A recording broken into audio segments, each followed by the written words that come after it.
रावणचारी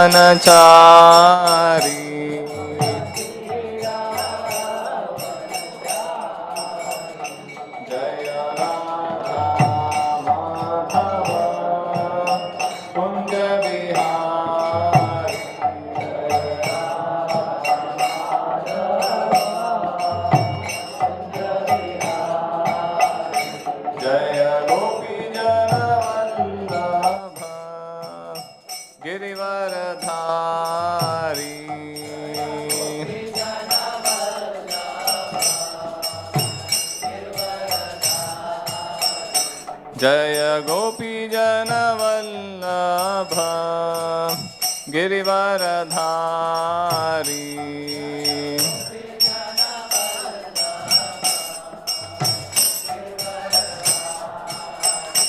जय यशोदानंदन ब्रज जन रंजन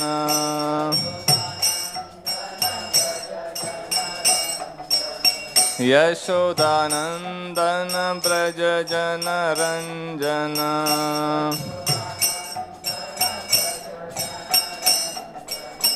यमुना तीरावनचारी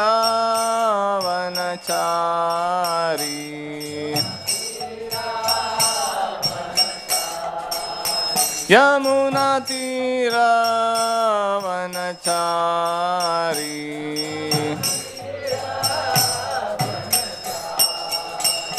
जय राधा माधव कुंज बिहारी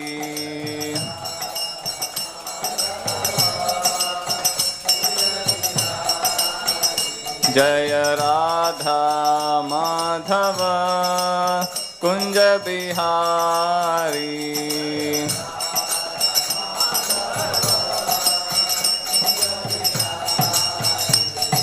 गोपी जन वल्लभ गिरिवरधारी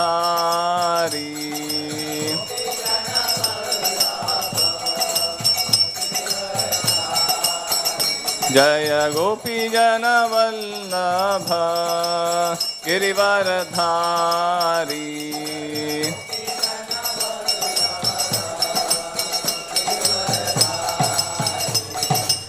यशोदानंदन ब्रज जन रंजन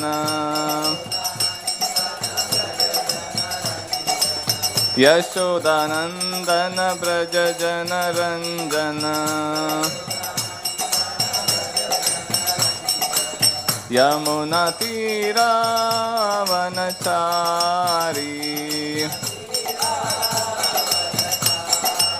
यमुना तीरावनचारी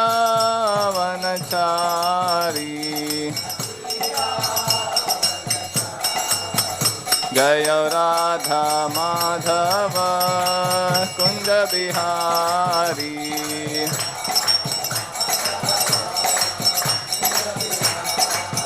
जय राधा माधव कुंज बिहारी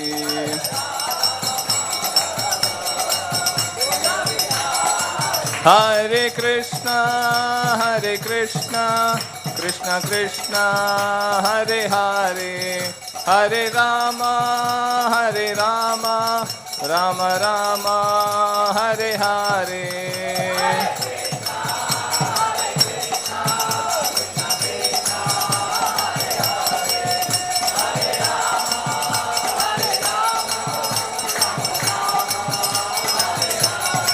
हरे कृष्णा कृष्ण कृष्ण हरे हरे हरे राम राम राम हरे हरे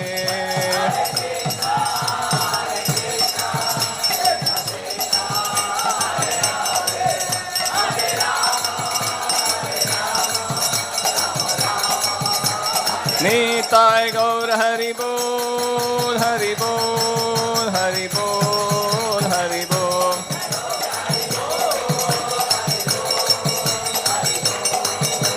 जय जय प्रभुपाद प्रभुपाद प्रभुपाद प्रभुपाद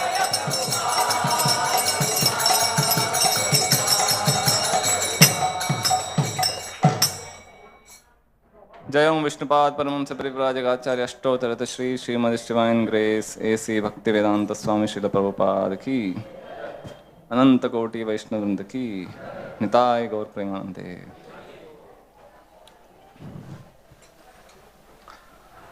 ओम नमो भगवते वासुदेवाय।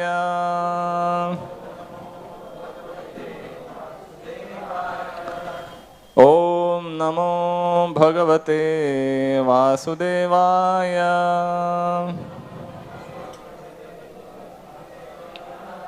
ओम नमो भगवते वासुदेवाय।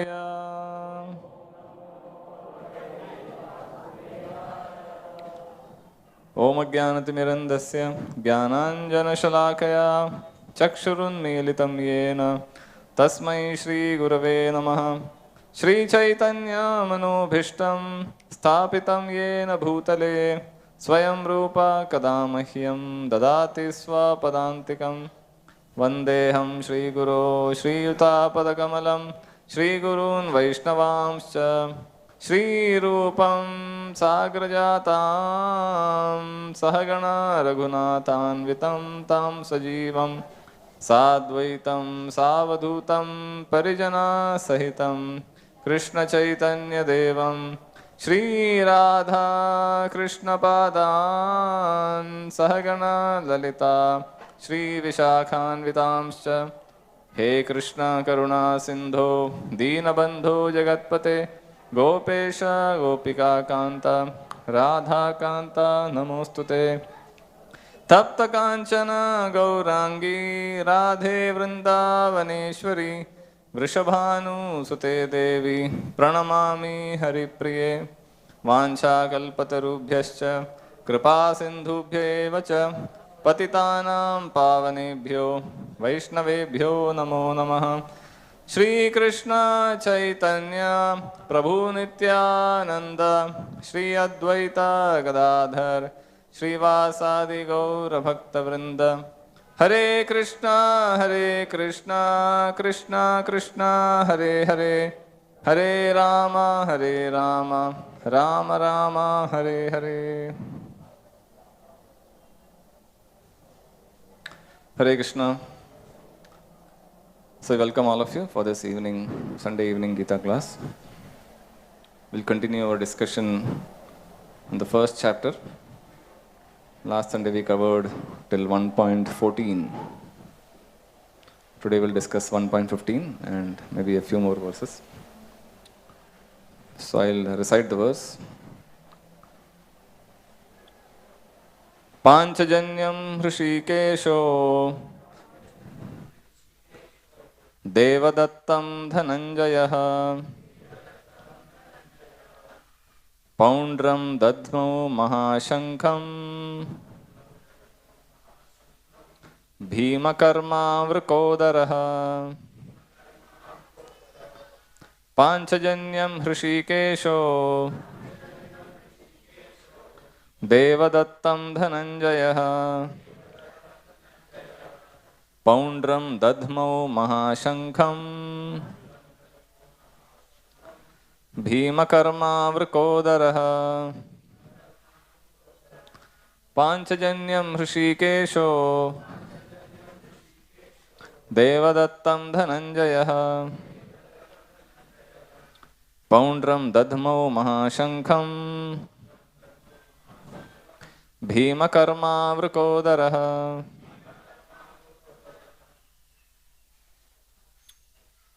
Panchajanyam is the conch shell named Panchajanya.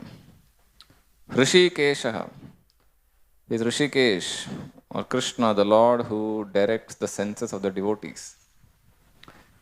Devadattam, the conch shell named Devadatta.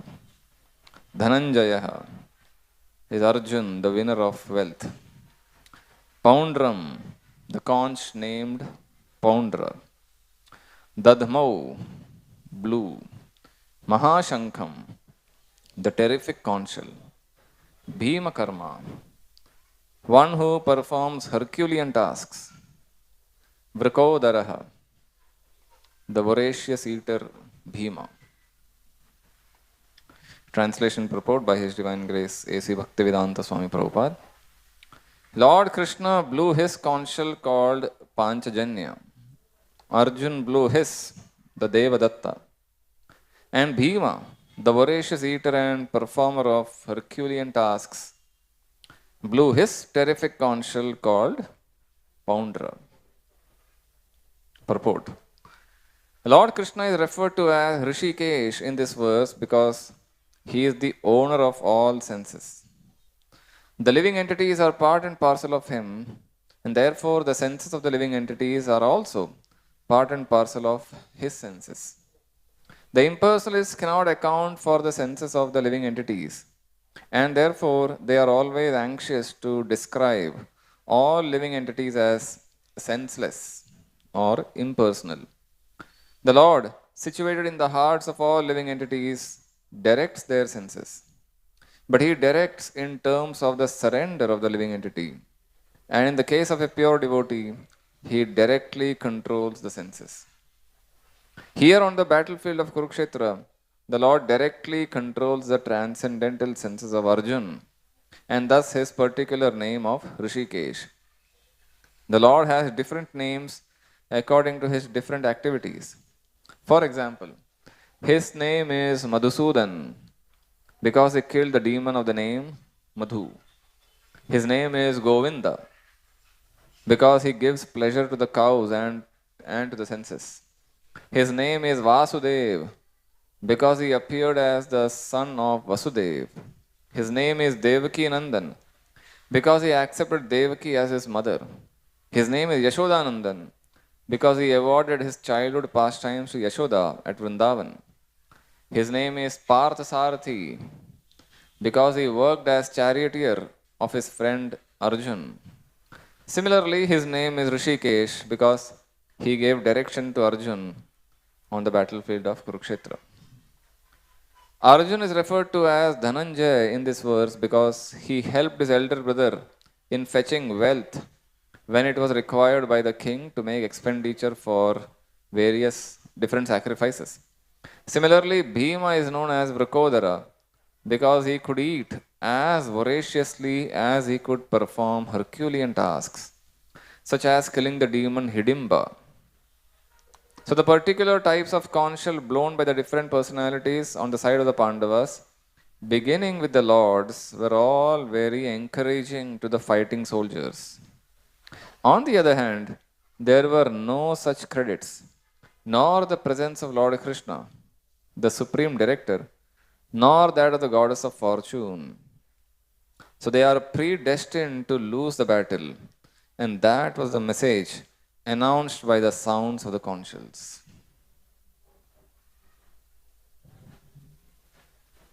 So a lot of points covered here in this verse, very important verse. Panchajanyam Hrishikesho Devadattam Dhananjaya Poundram Dadhamo Mahashankham Bhima Karma Vrakodara. So, the important point made in the purport is Rishikesh. Krishna's name is Rishikesh. So this name is very common, right? In India, many people have this name, Rishikesh. But we may not exactly know the meaning behind the name. Hrishika. The word Hrishika in Sanskrit means senses, Indriya. So how many senses we have? 5 plus 1, 6. 5 the main senses, eyes, ears, nose, skin and tongue. Manashashtani indriyani. There is 6th sense, which is the mind.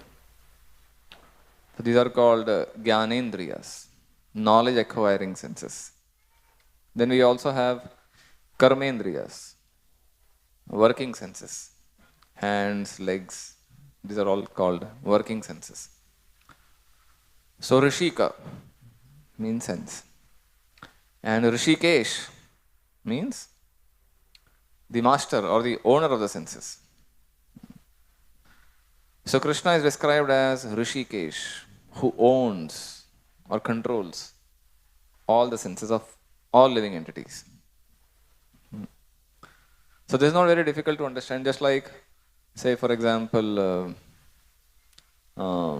in a company, in an organization, there are so many people working on their computers, right? Say 1,000 employees working, everyone has their computer, their cubicle, and they're doing something on the computer. But then there is some server room, someone who is controlling all the computers. They have the master administrator, and they can see every employee, what they are doing, which windows they are opening, what data they are accessing, right? Someone that's also a computer, but then it's called administrator or the master computer. And if they want, they can enhance the functioning of individual computers, or they can restrict the functioning of individual users, right? They can give some more rights. Some people can get restricted rights. They can block sometimes the access of some individuals if they are misusing, right?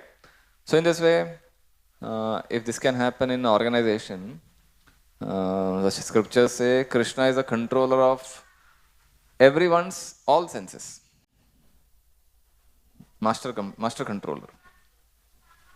So sometimes some living entities may have enhanced senses, say eyesight. Some people may have sharp eyes. Some living entities, some organisms, some animals have sharp sense of smell. Some have sharp sense of ears, touch, tongue, right? Some animals can run fast. We can't run fast. Like leopards, they can run fast. Deers, elephants have good sense of hearing. Dogs have good sense of smell. So every living entity, every animal or organism, they have some senses enhanced, some have restricted sense. For humans, it is said intelligence is enhanced. Human beings, we may not have other sense organs so efficient, but our intelligence is superior to all other animals. But there is one person who is the master of all the senses, who has all the senses working in infinite capacity. Infinite intelligence, infinite sense of sight, smell, everything unlimited. Lord Brahma describes Krishna's senses. Angani yasya sakalendriya vrittimanti pashyanti panti kalayanti chiram jaganti. Any of Krishna's senses can work as any other sense. Interchangeable. Any sense organ can work as any other sense. So that is Krishna. And therefore he is called Hrishikesh, the master of the senses. So Krishna has got many names. Like Prabhupada here is talking about so many names. Yashodanandan, Devaki Nandan, Vasudev, Govinda, Madhusudan, Parthasarathi. Right. What does this prove? So imagine none of you have names. I just call you, hey man, hey chashmawala, hey bina chashmawala, something like that. It doesn't look good, right? Hey t-shirt wala, hey something else. That's very impersonal. But when you call someone by name, then you develop a relationship. And the person who hears the name, he also likes it. Right? If someone is calling me by name, I will immediately give attention to that person. So otherwise someone calls me Taklu, then I will look at him, I won't appreciate that. So similarly, when we call God by some personal names, then Krishna appreciates that. Than simply calling him by the name, say God, or all powerful, all controller, all knowing. These are also true, but then they are generic names, not specific names. So when we call Krishna God by specific names, that is a more personal connection with Krishna. That's why we chant Hare Krishna, Krishna Krishna, Hare Hare, Hare Ram, Ram Ram, Hare Hare. These are names containing specific names, mantra consisting of specific names. So especially Krishna likes when we call him in connection with his devotees, in relation with his devotees. So here we have Partha Sarathi. What is that? The Sarathi of Parth with Arjun. O Lord, who is the driver or chariot driver of Arjun. So here Krishna is in relation with Arjun. That Krishna likes that very much. In that relation with a devotee, Krishna appreciates that. Yashoda Nandan, son of Yashoda.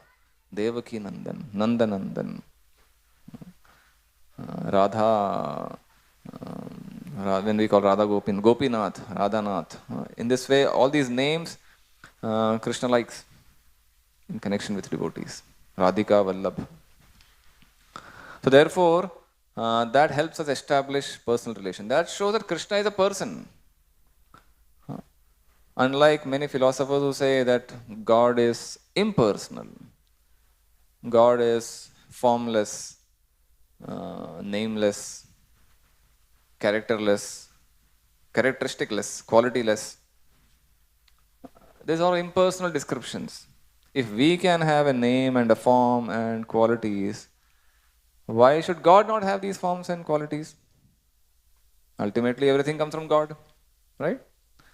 So if we have got these things, how can the source of all these qualities be without name and form and qualities?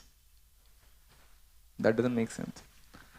But the difference is God's name, qualities, forms are all not like us, not like ours. They are transcendental, they are divine names, divine form.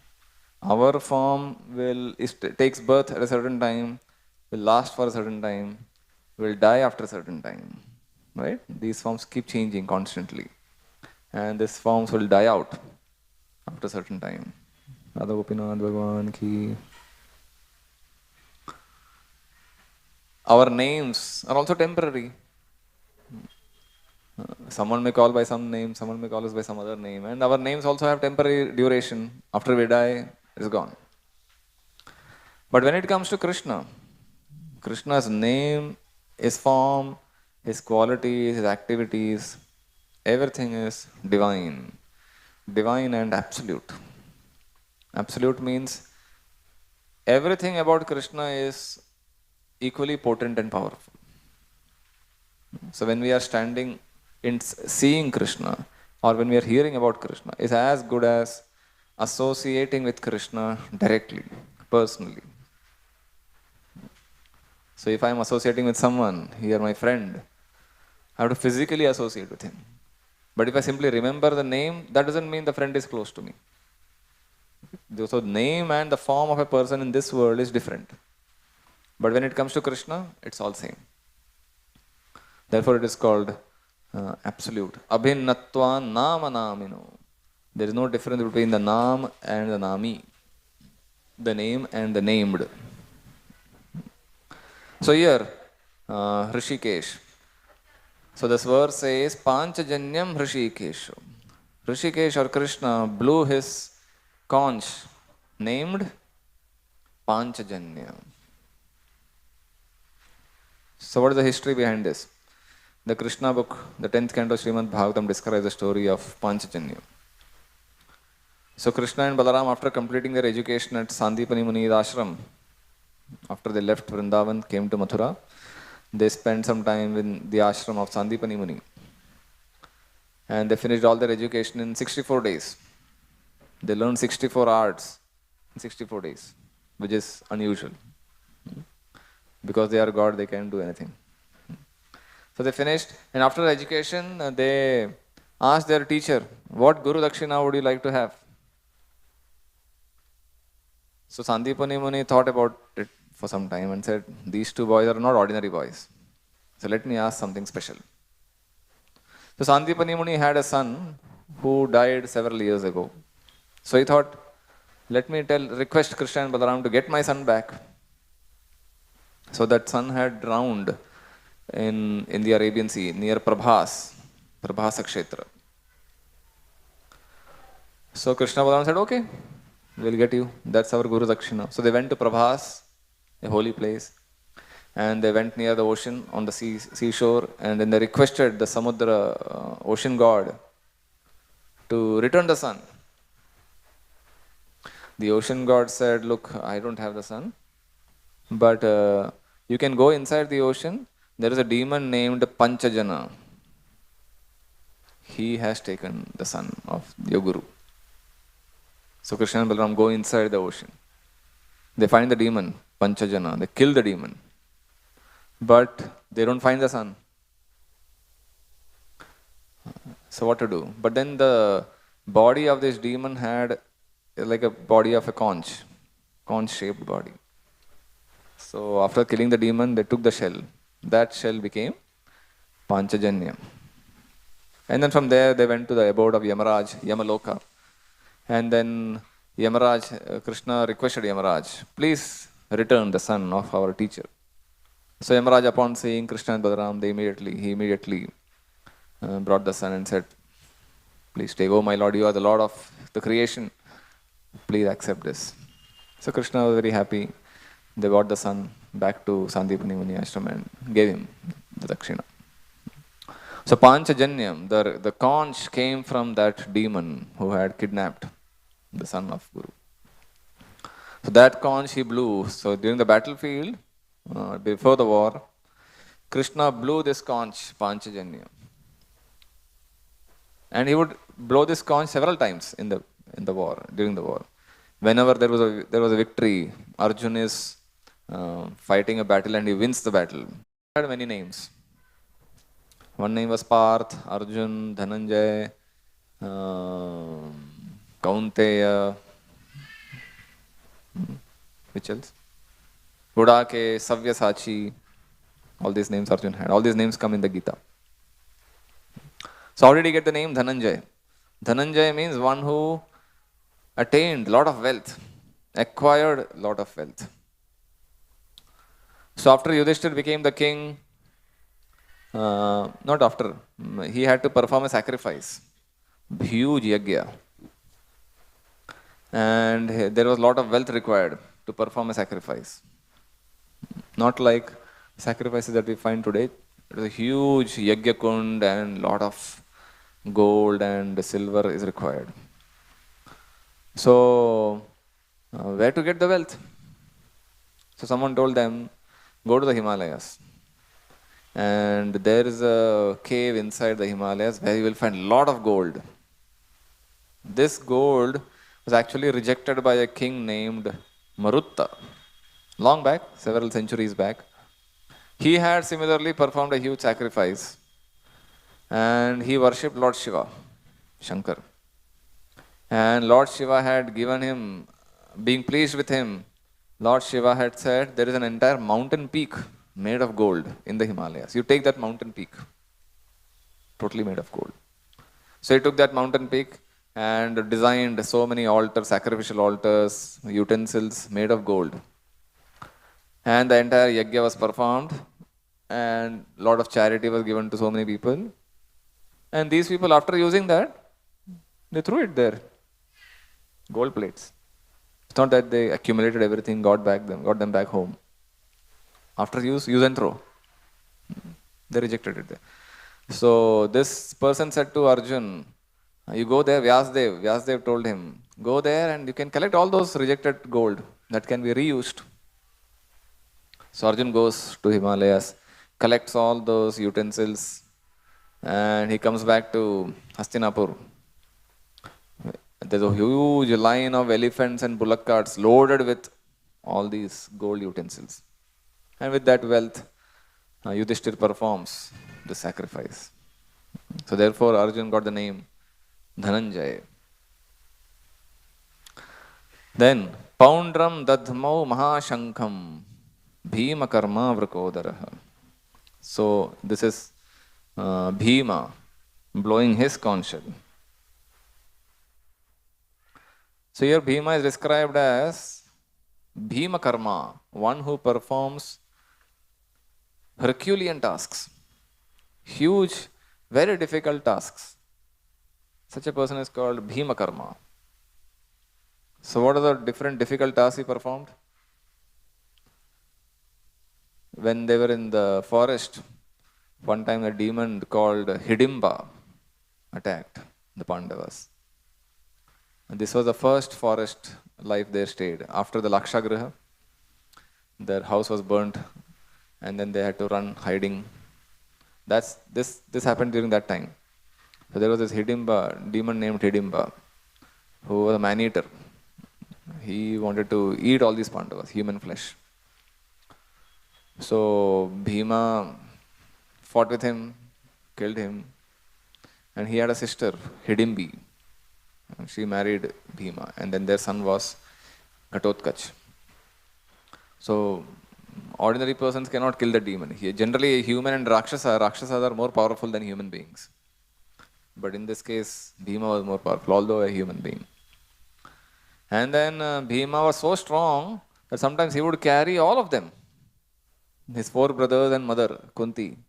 All of them, he would carry them on their shoulders and then he would walk, run. Because they were tired in the forest. After long walks, they would get tired and then Bhima said, I will carry it, don't worry. And then he would start running at high speed and cover long distances in a few minutes, a few hours. So that kind of task, Bhima Karma. Then later also you will find when they were in the forest after that gambling match. So one time they were, no, even in the same period, after the Lakshagriha, they were traveling all over the region. They came to a place called ISKCON. ISKCON is in West Bengal, modern day West Bengal. That's also the place where Nityanand Prabhu appeared. Chaitanya Mahaprabhu and Nityanand Prabhu. Very holy place. So they went to this place called ISKCON. And they were disguised as mendicants and brahmanas. So they requested one family, is it okay we can spend some time in your home for a few days? They said, okay, welcome, Atithi. So they were staying there and having a nice time. After a long journey in the forest, finally they got a place to stay where they could get some good food, good residence, accommodation. So they were staying there happily. So one day Kunti heard a crying sound from inside the home. And she was wondering why they are crying. What happened? Some calamity has happened in the home. Because she thought, now that we are guests here, we should help the family, the host. So let me find out if I can help the host. So she went and started hearing what the conversation is happening between the family members. So husband, wife, their children, they're discussing and they're crying loudly. So Kunti was trying to hear in hiding. So husband was saying, what a life this is. We have to, although we wish to live, but then we have to die unnecessarily. What a pitiable life this is. So let me sacrifice my life for the sake of the family. So the wife also said, no, you should stay. You are the father of the family. You should stay. We have small children. We have to take care of them. So you stay. I will sacrifice my life. And then the son and the daughter, they were also saying this. No, mother and father, you should stay alive. I will sacrifice, the girl was saying. Then the boy also said, I am the youngest. So if I die, what's wrong? There is no loss. You all stay happily. I will go sacrifice my life. In this way, everyone was putting forward their argument. So Kunti thought, let me go and help. So she said, what's the matter? So then they said, you know what, there is a demon in our village whose name was Bakasur. This is not the same Bakasur that Krishna killed in Vrindavan. It's a different Bakasur. And this Bakasur is a man-eater. And every day, one family in the village has to supply him food. And the demon eats the entire cartload, an entire bullock cart full of food, He eats that food and he is the person who carries the food. That's his diet, daily diet. So today is our turn, our family's turn. And someone from our family has to go and supply him food. So therefore we are all miserable. We lose one family member. So Kunti said, oh, that's not a problem. I have 5 sons. I can send one son. You have only 2 sons. I have 5 sons. So I can sacrifice one son. So the family said, no, you are our guest. How can we allow guests to do like this? We should take care of the guests. We cannot allow this. But Kunti said, don't worry. I have an extraordinary son who is extremely powerful. And I guarantee you that nothing will happen to him. So after a lot of convincing, finally they agreed. Okay. And she said, my son has got special powers, special mantras. He can actually come back alive. So when they heard this, they were happy. Said, okay. So they had loaded the cart, entire bullock cart with food, all kinds of preparations, and sent Bhima. So Bhima was also very happy. After a long time, he was going to get something nice to eat. Otherwise, he had to eat all these roots and herbs, fruits and other herbs from the forest. Bahut din ke like feast he's getting. So he went. He sat in the cart and started going in the direction of this Bakasur cave. And before reaching the cave only, he started eating. And after reaching the spot, he called out, "You demon, come out!" He challenged. So Bakasur was not anticipating this. And he came out and he saw this human enjoying the food that was meant for him. And he got really wild. So how can you do this? Don't you know the reaction? Don't you know what is awaiting you? How dare you eat my food? But Bhima didn't care. He continued eating. He ignored the whole challenge. So Bakasura came from behind and he hit him from behind. But still Bhima was unaffected. He continued eating. Can you believe someone hitting you while eating and then you continue eating happily without getting affected? So then Bhima finished his meal quickly.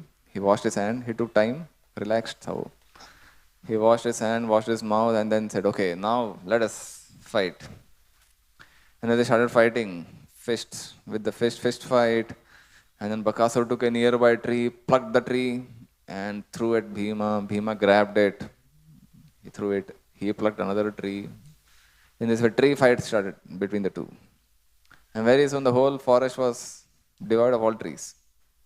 एक पेड़ उठा के fight करने लगे वो. And the fight is going on. Finally, Bhima said, "Enough. Enough is enough."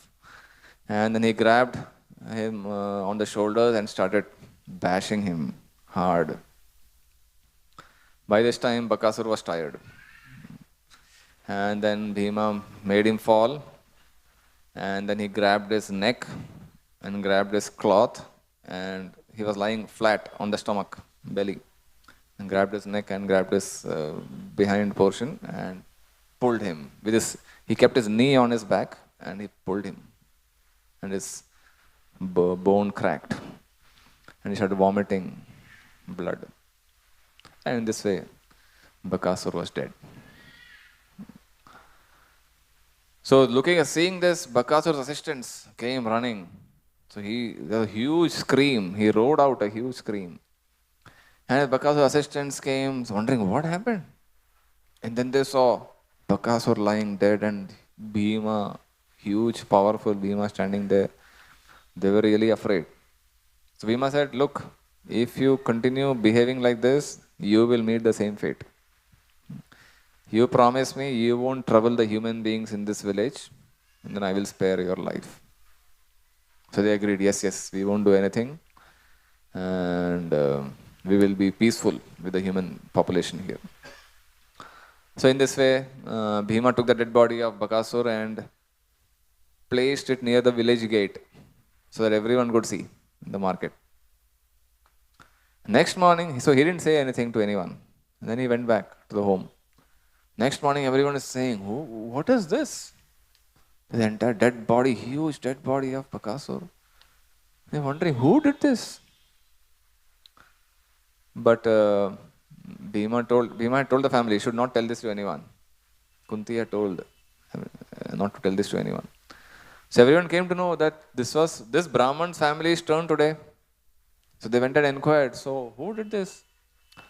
The Brahman family said, the father said, no, we have, when I was crying and wondering what to do, this mystic Brahmana came to our home and he said, I will handle the situation, don't worry. So I guess that Brahman must have done this. So anyway, everyone was happy after seeing Bakasur dead. And they organized an entire festival for the whole village to celebrate. In this way, Bakasur was dead. So, Bhima Karma. Bhima killed Bakasur. So, all these kinds of extraordinary, powerful, Herculean tasks, Bhima would perform regularly. It is said that whenever they would collect food while their journey in the forest, so they would divide the food into two halves. One half would go to Bhima. The other half would be shared between the 4 Pandavas and Kunti and whoever else is there. That was Bhima's appetite. Huge consumption of food.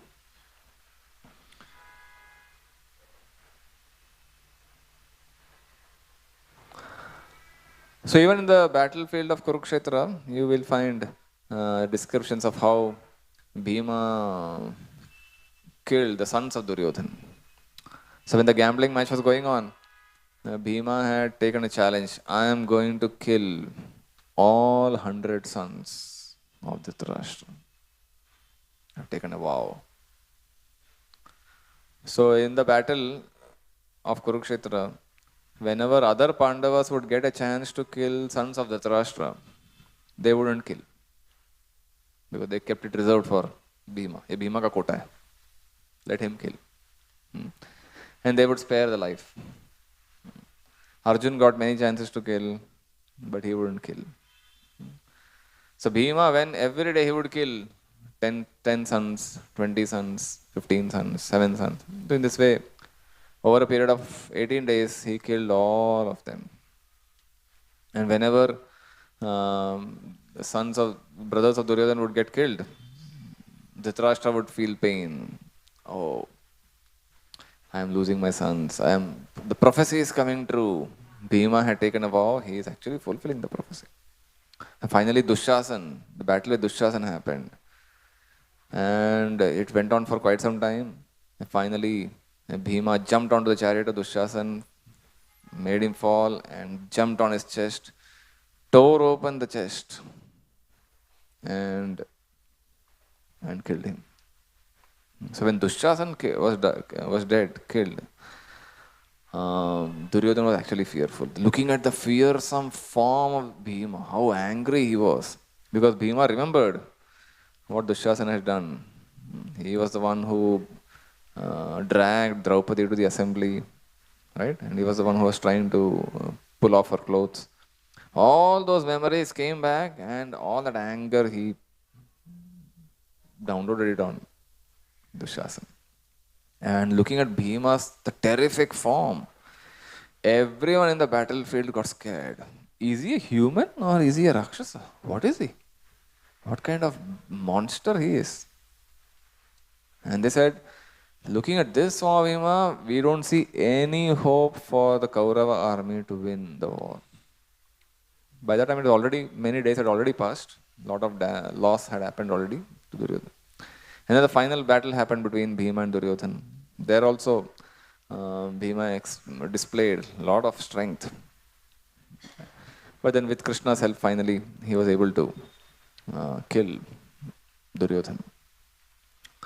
So in this way, we find Sanjay describing. So Prabhupada here says towards the end of the purport, all the sound of the conscience was very encouraging to the warriors. But on the other side, Kaurava side, there were no such credits, nor the presence of Lord Krishna, nor that of the goddess of fortune. So they were predestined to lose the battle. And that was the message announced by the sounds of the conch shells. So, although they had the most powerful warriors, when those warriors blew the conch shells, it was not so encouraging to the warriors. But when Divya Shankau, when Krishna and Arjun and Bhima, then they blew their conch shells. It was like very encouraging to the warriors on the Pandava side. So this section of the Gita discusses, shows various signals for Arjun's victory. Earlier we saw Krishna addressed as Madhava. Madhava means the husband of the goddess of fortune. So goddess Lakshmi is herself personally present.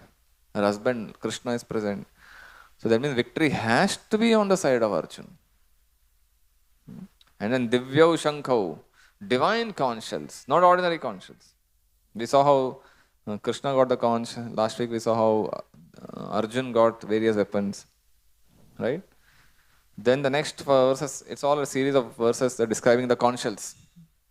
Ananta Vijayam Raja Kunti Putro Yudhishthiraha Nakulassaha Devascha Sughoshamani Pushpakau Kashyascha Parameshwasa Shikhandi Cha Maharatha Drishtadyumno Viratascha Satyakischa Parajitaha Drupado Draupadeyascha Sarvasha Prithivipate Saubhadrascha Mahabahu Shankhan Dadmu Prathak Prathak. So Yudhishthir, King Yudhishthir, the son of Kunti, blew his conch shell, which the name was Ananta Vijaya. Ananta Vijaya means unlimited victory. That was the name of his conch. And Nakul and Sahadev blew the Sughosha and Manipushpaka, the names of Nakul and Sahadev's conch. The great archer of the king of Kashi, the great fighter Shikhandi, Drishtadyumna, Virata, the unconquerable Satyaki, Drupada, the sons of Draupadi, and the others, O king, such as the mighty arm, son of Subhadra, all blew their respective conch shells. So in the purport, Prabhupada writes, Sanjay informed King Dhritarashtra very tactfully that his unwise policy of deceiving the sons of Pandu and endeavoring to enthrone his own sons on the seat of the kingdom was not very laudable. The signs already clearly indicated that the whole Kuru dynasty would be killed in that great battle. Beginning with the grandsire Bhishma, down to the grandsons like Abhimanyu and others, including kings from many states of the world, all were present there. And all were doomed. The whole catastrophe was due to King Dhritarashtra because he encouraged the policy followed by his sons. So in this way, the beginning of the battle is described. So the lesson here is Jayastu Pandu Putranam Yesham Pakshe Janardana. Wherever there is the presence of Krishna and the presence of the goddess of fortune is automatically there. Jayastu, that party will be victorious. And wherever Krishna is missing, that party is going to be destroyed. So presence of Krishna means either Krishna physically present, like Arjun had, the Pandavas had in the battlefield of Kurukshetra, or following Krishna's instructions, or remembrance of Krishna, the chanting of the holy names of Krishna. Everything is identical with Krishna. Sometimes we may wonder, oh, Arjun was so fortunate, he had the direct guidance of Krishna. But we are so unfortunate, we may think. It doesn't really matter. Krishna's instructions are as good as Krishna. Hearing Krishna's instructions, following Krishna's instructions are as good as associating with Krishna directly. That's why Krishna has left the Gita. So when we follow Krishna's instructions, that means we are inviting Krishna's presence in our life. That means we are associating with Krishna, which means we are going to be victorious. Or chanting Krishna's holy names. The name is not different from Krishna. Abhinatva nama namino. So wherever Krishna's names are chanted, Krishna is remembered. That place will have no inauspiciousness. Like in the 10th canto, we find the story of killing of the demon Putana. Putana was a Rakshasi who came to kill Krishna. And but when Putana came to kill Krishna, Krishna sucked her life air and Putana was killed. Right? So after Putana was killed, all the Brajavasis and Mother Yashoda and everyone came together and they started chanting various mantras for Krishna's protection. They didn't know, they were not aware that Krishna is God. But out of love and affection for Krishna, they started chanting various names. Oh, may Lord Vishnu protect this organ. May Lord Madhusudan protect this part of your body. May Vishnu protect this part of the body. In this way, they were chanting various names of Vishnu so that every organ, every part of Krishna's body is protected. And there Shukadeva Goswami writes, wherever there's a names of Vishnu chanted, no ghost, no witches, no any kind of inauspicious creatures will torment that place. Because the names of Krishna or Vishnu are all powerful. Such a person will not be haunted by ghosts. Nowadays we hear so many cases, right? People getting haunted by ghosts, people getting affected by black magic. Even the journey home, we find the story of Maharaj describing the story of one person, Vasudev, who was haunted by a ghost. Someone was trying to apply black magic on that person. But this person was constantly chanting the name of Ram. Ram, Ram. And he could see, as long as I am chanting the name of Ram, this ghost is not attacking me. And this ghost had created a lot of damage in his life. He lost his job, he lost his family members, the family members started, rejected him. But as long as he chanted the name of Ram, he felt protected, divinely protected. So similarly, whenever we are in trouble, whenever we feel negative elements attacking us, tormenting us, we should immediately take shelter of the names, divine names of Krishna. Mentally or physically or orally, verbally, we should chant. And regularly we should associate with devotees and perform kirtan, taking part in kirtan. That way we remain immune to the negative elements of this world. So wherever there is a presence of Krishna, like in the battlefield of Kurukshetra, there has to be certain victory and no inauspiciousness, no negative elements can influence that person, influence that place or the person or the situation or the country.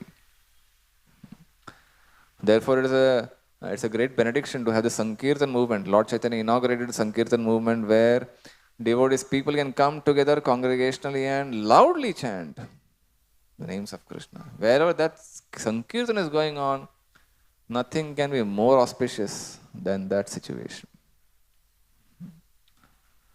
So therefore we should, especially in this age, in this Kali Yuga, this age, other processes don't work. This is the only process that works. In earlier ages, there are multiple processes. Yagya you do, temple worship you do. Many other processes, Yagya, Dana, Tapa, all these things may work to some extent. But in this age, all other processes fail. They are worthless. They don't have that effectiveness. So therefore we have only one shelter, that is the names of the Lord, chanting of the names of the Lord. Therefore we should all come together and take shelter of this process. So in this way we find this section here, conch shells blown and indicating victory to the party of Arjuna and the Pandavas. So we'll stop here. Any thoughts, any comments anyone has?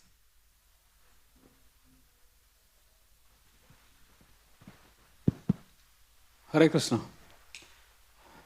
Thank you very much, Prabhuji, because I would urge all of you, please put a big hand for our... That's not required. this thing is, I need a little clarification, because in the concluding session you said, that Krishna is omnipresent. So even Yashoda Mata also did not know till she asked him to open his mouth, and when she saw that the whole the universe surrounding. So is there any linkages, that as a human being, because the Shankanad is the one victory. But our sixth sense, which you referred as a sixth sense, is there. Five senses is there, but sixth sense is not developed in every human being. Like, common sense is not common in us. Is there any linkage where we get sometime enlightened that this is the thing, this is the direction you need to move to get yourself saved or be victorious? Thank you. So sixth sense, Krishna says, Manashasthani indriyani prakritisthani karshati. The five senses are there. The mind, everyone has sixth sense. People may not exactly refer to the right thing when they call the sixth sense. But manaha, mind, is the chief sense organ which controls the movement for all the five senses. So therefore, mind is referred to as sixth sense. How to develop the mind? There are so many processes, yogic processes, purification. Mind mainly needs purification. But the mind is the seat of all kinds of desires. So as long as we have impure desires, the mind is said to be weak. Just like a body infected with all kinds of viruses and bacteria, it's considered weak. So when we get rid of all those impurities, the body becomes healthy and strong. Similarly, when the mind is infected with various negative desires, the mind is said to be weak. So when we purify the mind of all these impure desires and have pure desires, the mind becomes healthy and strong. And such a healthy mind can then focus on the real thing, the positive thing. So one way to purify the mind is meditation. Meditation on the sound vibration, meditation on the form of Krishna, which we are going to see very soon, darshan. In this way, mind needs an object. Mind is actually looking for a good object of meditation. In one purport, Prabhupada writes, disturbance of the mind is due to a want of an appropriate goal. When we don't have a proper thing to meditate on, a satisfying thing to meditate on, the mind is disturbed. Then the mind runs after, okay, let me think of this, let me look at this, let me hear this, let me watch this. The mind needs a constant supply of images. Like with your phone, Instagram, continuously we keep on scrolling. How long do we remain on one clip, one post? Not even 5 seconds. Go on. The mind is not satisfied with even one. Constant change we need. TV channels, websites, constant change. The moment we find something which is satisfying, then the mind will stick there. That's what we are looking for. Unfortunately, most people, we don't know where we get that most satisfying object of meditation. So therefore, scriptures tell us this is the thing. Meditate on this thing. The instructions of Gita, the descriptions of Bhagavatam, the descriptions of Krishna's activities. When we meditate on the absolute truth, then the mind is stabilized. It becomes stable. Then it doesn't hanker after any other object. So therefore, constantly we have to feed the mind with these positive images and vibrations. Hare Krishna, thank you so much for your kind attention.